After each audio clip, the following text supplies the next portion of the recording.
the plane. We'll start for Captain Loach. Butch, stop watching TV a second. Call center. Yeah? Got a special visitor. Now, do you remember when I told you your daddy died in the POW camp? Well, this here is Captain Koons.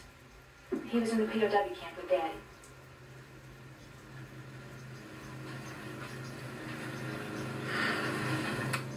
Hello, old man.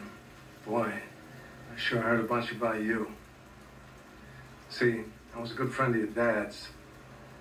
We were in that Hanoi pit of hell together over 5 years. Hopefully, you'll never have to experience this yourself, but when two men are in a situation like me and your dad were for as long as we were, you take on certain responsibilities of the other. If it had been me who'd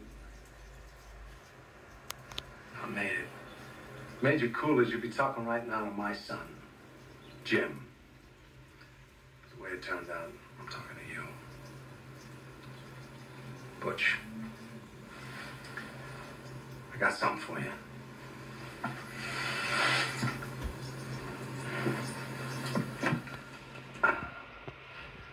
This watch I got here was first purchased by your great-grandfather during the First World War. It was bought in a little general store in Knoxville, Tennessee. Made by the first company to make wristwatches.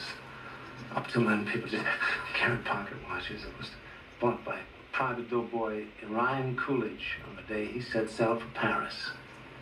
This was your great-grandfather's war watch, and he wore it every day he was in that war. And he'd done his duty, went home to your great-grandmother, took the watch off from an old coffee can, and in that can it stayed till your granddad, Dane Coolidge, was called upon by his country to go overseas and fight the Germans once again. It's time they called it World War II. Great-grandfather gave this watch to your granddad for good luck. Unfortunately, Dane's luck wasn't as good as his old man's. Dane was a Marine, and he was killed, along with all the other Marines at the Battle of Wake Island. Granddad was facing death. He knew it.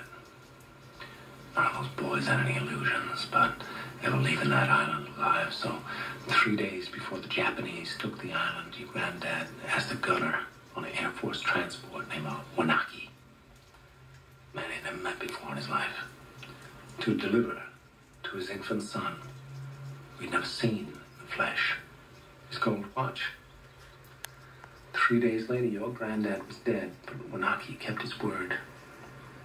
After the war was over, he paid a visit to your grandmother, delivering to your infant father his dad's gold watch. This watch.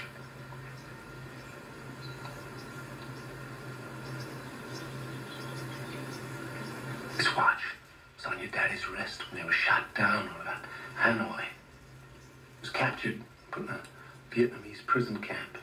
He knew that if the gooks ever saw the watch, it'd be confiscated, taken away. The way your dad looked at it, this watch was your birthright. He'd be damned if any slope's gonna put the greasy other hands on his boy's birthright, so he hid it. In one place he knew he could hide something, his ass. 5 long years he wore this watch, up his ass. Then he died of dysentery. He gave me the watch. I hid this uncomfortable hunk of metal up my ass 2 years.